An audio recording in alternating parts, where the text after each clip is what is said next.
আসসালামু আলাইকুম রহমতুল্লাহ বরকাতুহ। আলহামদুলিল্লাহ রবিল আলমিন ওসলাত ওসালাম আলা আশরাফিল আম্বিয়া ওয়াল মুরসালিন নবীনা মুহাম্মদ ওয়া আলা আলিহি ওয়া আসহাবিহি আজমাইন আম্মা বাদ। সম্মানিত দর্শকবৃন্দ, আমরা আলোচনা করছিলাম ইমাম আবু জাফর তাহাবী রহমতুল্লাহ রচিত বয়ান ইতিকাদ আহলুস সুন্নাহ ওয়াল জামাআহ, আহলুস সুন্নাহ ওয়াল জামাতের আকীদার বিষয়ে তিনি যে গ্রন্থ লিখেছেন যা ইমাম তাহাবীর আকীদা নামে খ্যাত, এর একটি অংশ নিয়ে আমাদের ইমাম বলছিলেন ওয়া নু'মিনু বিল মালাইকাতি ওয়ান নাবিয়্যিন, আমরা মালাইকাদের উপরে ঈমান রাখি, অনুরূপভাবে নবীদের উপরে ঈমান রাখি। এটা আহলুস সুন্নাহ ওয়াল জামাতের আকীদা হচ্ছে যে নবীদের উপরে ঈমান রাখতে হবে। নবীদের উপরে ঈমানের বিষয়টি আমরা গত পর্বে আলোচনা করেছিলাম যে নবী বলতে এখানে নবী রাসূল উভয়কে বোঝানো হয়েছে, অর্থাৎ নবী রাসূল উভয়ের উপরে আমরা ঈমান রাখি। নবী রাসূলদের মধ্যে পার্থক্য গত পর্বে আমরা আলোচনা করেছি এবং বলেছিলাম যে আল্লাহ তাআলা কোরআনে কারিমে এক জায়গায় বলেছেন যে ফাসবির কামা সবারা উল আজমি মিনার রসুল। কোরআনে কারিমে যেভাবে উল আজমি মিনার রসুলের মতো সবর করতে যারা দৃঢ় মর্যাদা সম্পন্ন রাসূল তাদের মতো হতে রাসূলুল্লাহ সাল্লাল্লাহু আলাইহি ওয়াসাল্লামকে নির্দেশ দিয়েছেন। কারা সেটা, এই বিষয়টি নিয়ে মতভেদ হয়েছে। এক নম্বর মত ছিল এটা যে তারা হচ্ছেন যে প্রত্যেক রাসূলই, অর্থাৎ প্রত্যেক রাসূলই উল আজমি মিনার রসুল, তাদের মতো হতে বলেছে, অর্থাৎ আগে যারা চলে গেছে সবাই উল আজম ছিল, আপনিও উল আজম হন, আপনিও দৃঢ় ধৈর্যশালী হন, দৃঢ় মত সম্পন্ন হন, আপনি কোনো রকমের ধৈর্যহীন হবেন না। এটাই হচ্ছে উদ্দেশ্য। দ্বিতীয় মত হচ্ছে এটা যে না, এটা নয়, বরং সূরা আনআমের আল্লাহ তাআলা একসাথে 18 জন রাসূলদের কথা উল্লেখ করেছেন, তাদের বিষয়টি উল্লেখ করা হয়েছে, তাদের মতো যেন হয়। রাসূলুল্লাহ সাল্লাল্লাহু আলাইহি ওয়াসাল্লামকে তার অন্তরকে সুসাব্যস্ত করার জন্য আল্লাহ তাআলা তাকে এই নির্দেশনা দিয়েছেন। এই দুইটি মতের বাইরে তৃতীয় মতটি আমরা প্রাধান্য দিয়েছিলাম, সেটা হচ্ছে যে উল আজম মিনার রসুল বলতে আল্লাহ তাআলা যে ওই পাঁচজন রাসূলের মতো হতে ওই পাঁচজন রাসূলকে বুঝিয়েছেন। সূরা আহজাবের তাদের কথা উল্লেখ করেছেন।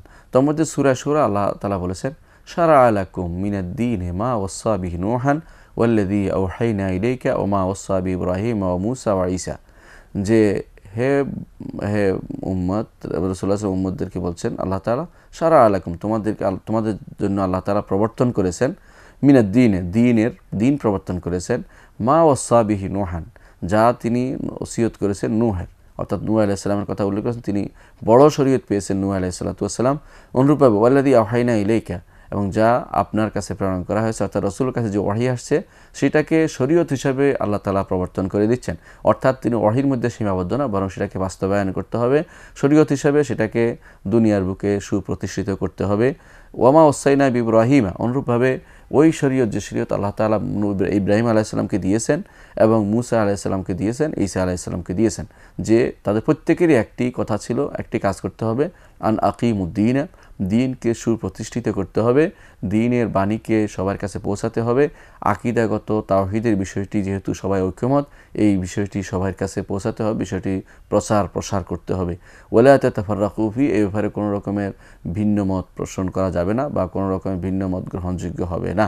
কাবুরা আলাল মুশরিকিন মা তাদউহুম ইলাই, আপনি যেই ঐক্যমতের কথাটি বলেছেন আল্লাহ তাআলা, যে সেটা হচ্ছে তাওহীদের বিষয়, তাওহীদের বিষয়টি আপনি প্রচার করেন, এটা মুশরিকদের কাছে অনেক বড় ঠেকে, তারা সেটা গ্রহণ করতে চায় না।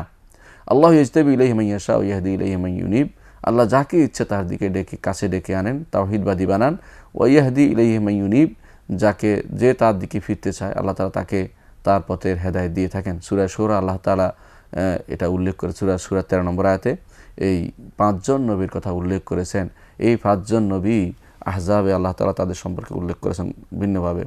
কোরআনে কারিমে আল্লাহ তাআলা এদের এই যে 5 জন নবীর কথা উল্লেখ করেছেন, এই 5 জন নবীর কথা এখানে উল্লেখ করেছেন, 5 জন রাসূলের কথা এরা নবী এবং রাসূল, এদেরকে আল্লাহ তাআলা বিশেষ গুণে গুণান্বিত করেছেন। অন্য আয়াতে বলেছেন আল্লাহ তাআলা যে ইন্না আরসালনা ইলাইকা কামা আরসালনা ইলা নূহিম মিন ক্বাবলি, নূহ, আমি আপনার কাছে নবুয়ত পাঠিয়েছি, আপনাকে রাসূল পাঠিয়েছি, যেমনভাবে আপনার পূর্বে নূহকে, ইব্রাহিমকে, মূসা, ঈসাকে পাঠিয়েছে। সেখানে আল্লাহ তাআলা সূরা আহজাবে তা উল্লেখ করেছেন। এর অর্থ হচ্ছে যে এরাই হচ্ছে উল আজমি মিনার রসুল। এই মতটি অত্যন্ত শক্তিশালী।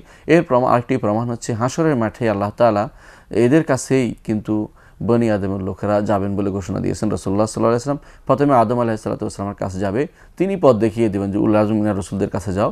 তারা তখন প্রথমে আসবে নূহ আলাইহিস সালাতু ওয়াসাল্লামের কাছে, তারপর ইব্রাহিম, তারপর মূসা, তারপর ঈসা, তারপর মুহাম্মদ রাসূলুল্লাহ সাল্লাল্লাহু আলাইহি ওয়াসাল্লামের কাছে আসবেন। তাহলে বোঝা গেল যে এরাই হচ্ছে উলুল আজমে মিনার রসুল, তারাই হচ্ছেন উলুল আজমে মিনার রসুল। এবং তাদের এই বিষয়টি কোরআনে কারিমে আল্লাহ তাআলা বলেছেন যে ফাসবির কামা সাবারা উলুল আজমে মিনার রসুল। এই হিসাবে দেখতে পাই আমরা হাদিসের বর্ণনা এবং কোরআন বর্ণনা মতে যে উলুল আজম মিনার রসুল এদের সংখ্যা 5 জন, এদের সংখ্যা 5 জন। কোরআনে কারিম আল্লাহ তাআলা নবী রাসূলদের বিস্তারিত সংখ্যা উল্লেখ করেছেন, সেগুলি আমরা আলোচনা করতে চাই। নবী রাসূলদের মধ্যে আল্লাহ তাআলা যাদের কথা কোরআনে কারিমে যাদের উল্লেখ করেছেন, তারা কোরআনে কারিমে উল্লেখ করেছেন সেখানে আদম আলাইহিসসালাতু ওয়াসসালাম ব্যতীত বাকি যাদের নাম এসেছে প্রত্যেকেই কিন্তু রাসূল। অর্থাৎ আদম আলাইহিসসালাতু ওয়াসসালাম ব্যতীত যত নবী রাসূল আমাদের চোখের সামনে আসছে সবাই রাসূল। অন্যদিক থেকে তারা নবী, এই জন্য তো আমরা আগেই বলেছি যে সমস্ত রাসূল নবী, কিন্তু সমস্ত নবী রাসূল নন। সেই জন্য কোরআনে কারিমে যাদের নাম এসেছে আদম আলাইহিসসালাতু ওয়াসসালাম ব্যতীত প্রত্যেকেই হচ্ছেন রাসূল, প্রত্যেকে হচ্ছেন রাসূল। কোরআনে কারিমে আসা মূল নবী রাসূলদের সংখ্যা নাম হচ্ছে 25টি। এই 25 জনের মধ্যে আদম আলাইহিস সালামকে বাদ দিলে আর 24 জন থাকে। এই 24 জন হচ্ছেন আল্লাহ তাআলার, প্রত্যেকে আল্লাহ তাআলার রাসূল। এই রাসূলদের কথা আল্লাহ তাআলা কোরআনে কারিমে উল্লেখ করেছেন, কিন্তু এদের নবীদের কথা উল্লেখ করা হয়নি, আর অনেক সব রাসূলের কথা উল্লেখ করা হয়নি। আল্লাহ তাআলা কোরআনে কারিমে যেন বলেছেন ওয়া রুসুলান কাদ কাসাসনাহুম আলাইকা, এমন রাসূল আছে যাদের কথা আপনাকে বলেছি। আবার বলেছেন মিনহুম মান লাম নাকসুস আলাইক, তাদের মধ্যে কিছু রাসূল আছেন যাদের কথা আপনার কাছে আমরা বর্ণনা করিনি। অর্থাৎ আল্লাহ তাআলা অনেক রাসূলের কথা আমাদের রাসূলকেও জানাননি, কিন্তু অনেক নবীর কথাও তিনি জানাননি। নবীদের মধ্যে উদাহরণ হিসেবে এই জন্য উল্লেখ করা হয় যে আদম আলাইহিসসালাতু ওয়াসসালামের কথা। কোনো কোনো বর্ণায় শীস আলাইহিস সালামের কথা এসেছে, হাদিসটি দুর্বল।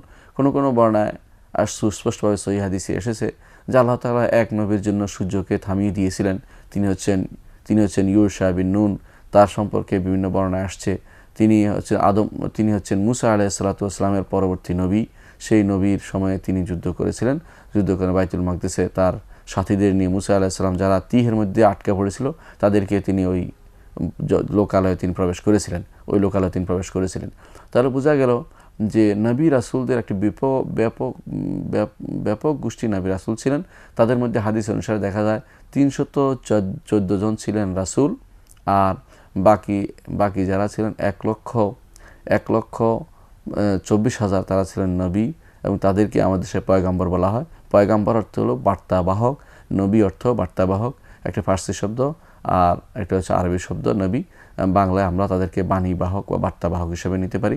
অর্থাৎ আল্লাহর পক্ষ থেকে সংবাদপ্রাপ্ত, যে বার্তাপ্রাপ্ত তিনি হচ্ছেন নবী।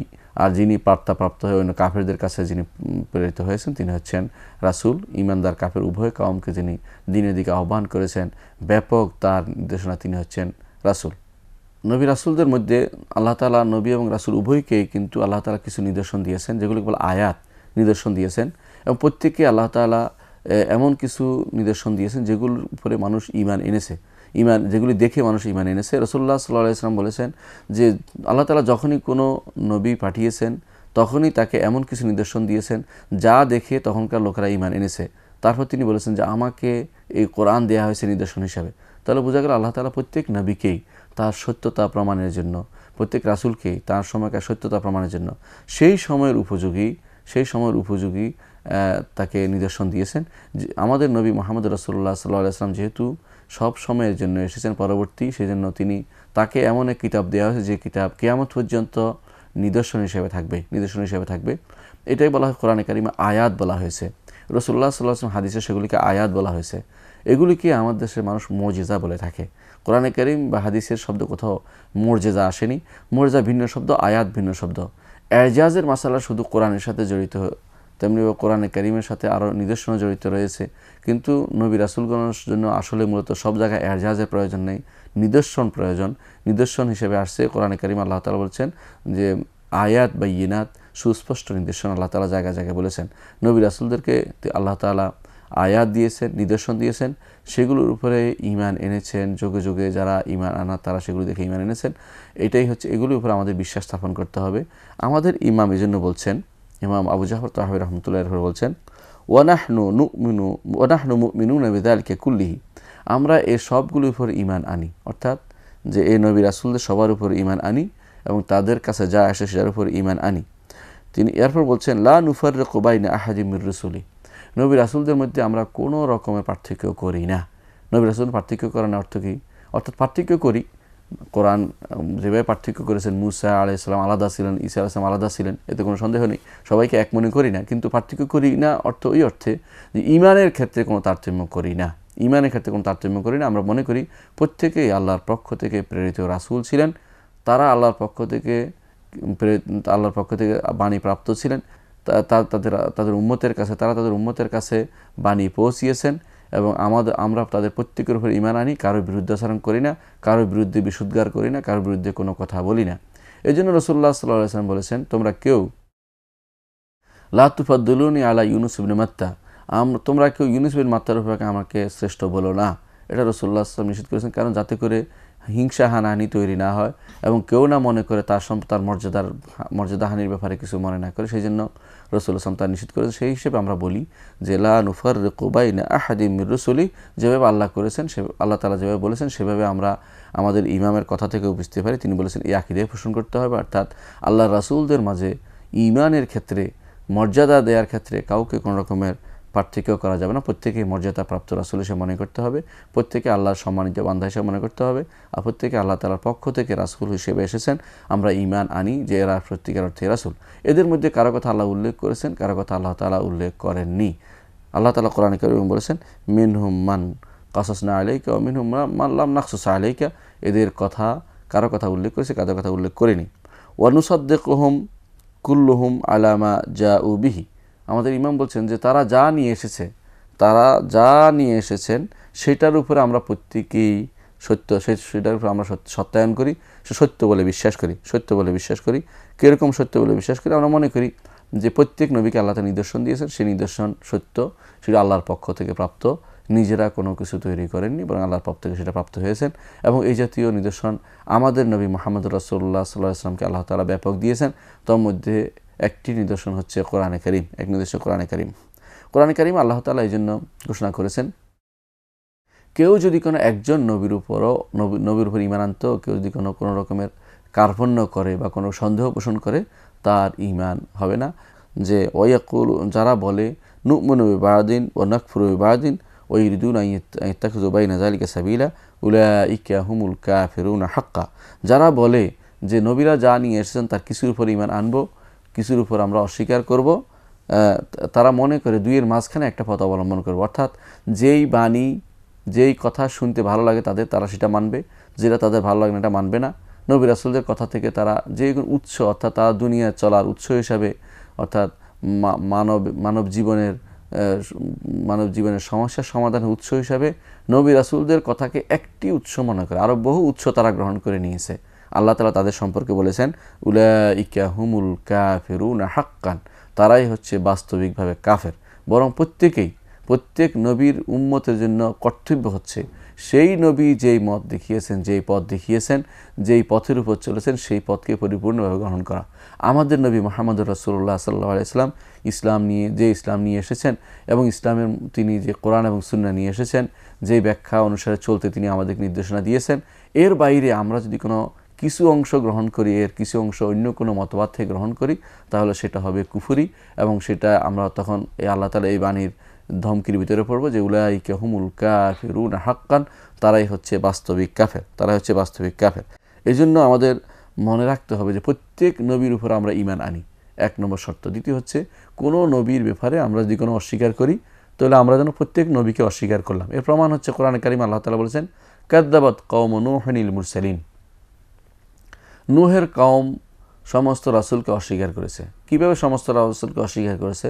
নূহের কওমদের আগে তো কোনো রাসূলই ছিল না, তাহলে বোঝা গেল একজন রাসূলকে অস্বীকার করার অর্থ হচ্ছে প্রত্যেক রাসূলকে অস্বীকার করা। কারণ আল্লাহ তাআলা যুগে যুগে এইভাবে রাসূল পাঠাবেন, তারা এটাকে অস্বীকার করছিল। তারা সবসময় রাসূল প্রেরণকে অস্বীকার করছে। তারা মনে করছে রাসূল কীভাবে প্রেরণ করা হবে, এবং তারা বলতো মা লে হাযার রাসূল ইয়াকুলু তাআম ওয়া ইয়ামশি ফিল আসওয়াক, এই রাসূলের কী হলো, খাবারও খায় আবার তারা বাজারও ঘুরে, অর্থ হচ্ছে এরা রাসূল হতে পারে না, নাউযুবিল্লাহ। তাদের এই ধারণার কারণে একজনকে যেহেতু অস্বীকার করেছে, প্রত্যেক নবী এবং প্রত্যেক রাসূল যেহেতু তাদের মতোই প্রেরিত হবেন, সেই জন্য তাদের মতো মানুষ থেকে প্রেরিত হবেন, সেই জন্য আল্লাহ তাআলা বলছেন কাযযাবাত কওমু নূহিল মুরসালিন, নূহের কওম তাদের রাসূলকে অস্বীকার করেছে, অর্থাৎ নূহের উপরে মিথ্যাচার করেছে। এই জন্য প্রত্যেক নবী রাসূলকে যেন তারা রাসূলের উপরে তারা মিথ্যাচার করলো। সুতরাং নুসাদ্দিকুহুম কুল্লুহুম, তাদের প্রত্যেকে যা নিয়ে এসেছেন, যে সমস্ত নিদর্শন নিয়ে এসেছেন সবগুলিতে আমরা স্বীকৃতি দিই। তার মধ্যে নিদর্শনের মধ্যে বিখ্যাত নিদর্শন হচ্ছে আল্লাহ তাআলা সালেহ আলাইহিস সালামকে উষ্টটি নিদর্শন দিয়েছেন। সে পাহাড় থেকে উট বের হলো, উটের বাচ্চা হলো, সে উট বিরাট আকার ধারণ করলো, সে উটের বাচ্চা আবার সেখান থেকে সে পানি পান করলো। এই বিষয়গুলো লম্বা আলোচনার বিষয়। আমরা দেখতে পাচ্ছি যে সেটার উপর আমাদের ঈমান আনতে হবে।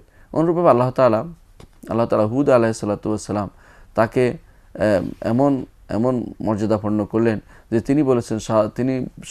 তিনি বলেছিলেন এটা যে তোমাদের সমস্ত মানুষ নিয়ে আমার বিরুদ্ধে ষড়যন্ত্র করো, আমার কোনো কিছুই ক্ষতি করতে পারবে না।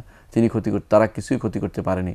এটা প্রমাণ করে যে তিনি এই নিদর্শন দিয়েই তার উম্মতের মধ্যে তিনি শ্রেষ্ঠতা অর্জন করেছিলেন। এই নিদর্শন দিয়ে তারা ঈমান আনতে বাধ্য হয়েছিল, যেহেতু তার ক্ষতি করতে পারেনি, অর্থাৎ আল্লাহ তাআলার বিশেষ হেফাজত, এটা ছিল তার নিদর্শন। অনুরূপভাবে পরবর্তী লোকদের মধ্যে দেখা যায় মুসা আলাইহিস সালাতু ওয়াস সালামকে আল্লাহ তাআলা তার সময়কার যেহেতু জাদুকরদের প্রভাব ছিল, তিনি এমন এক নিদর্শন দিলেন আল্লাহ তাআলা,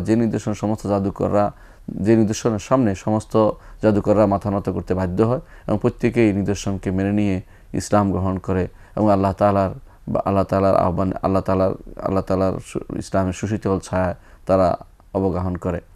অনুরূপভাবে ঈসা আলাইহিস সালাতু ওয়াস সালামের সময় যেহেতু সেখানে কুষ্ঠরোগের প্রাদুর্ভাব ছিল, আল্লাহ তাআলা ঈসা আলাইহিস সালামকে এমন এক নিদর্শন দিলেন যে তিনি হাত বুলিয়ে দিলেই তারা সুস্থ হয়ে যেত।